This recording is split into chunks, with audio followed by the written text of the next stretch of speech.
Tumejiandaa vizuri na kama ambavyo mnaona tayari maandalizi mengi yamekamilika. Kilichobaki pekee ni kuhakikisha sasa tunaelekea Berkane ambapo tutaenda kucheza mchezo wetu tutakapofika saa 2 ya hapa Morocco. Sio, karibu na hapa mbele pale ipo kambi ya Berkane. Hii haijawashtua kuwaona wapo jirani na nyie, mbali na kwamba nyie mmekuja kujificha huko? Sisi hajatushtua kwa maana sisi tuko salama kama ambavyo mnaona.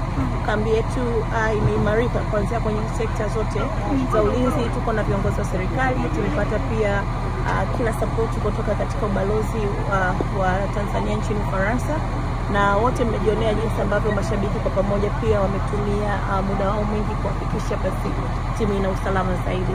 Morali ikoje kwa wachezaji wanachokizungumza kuelekea kwenye mchezo wao muhimu na mkubwa leo?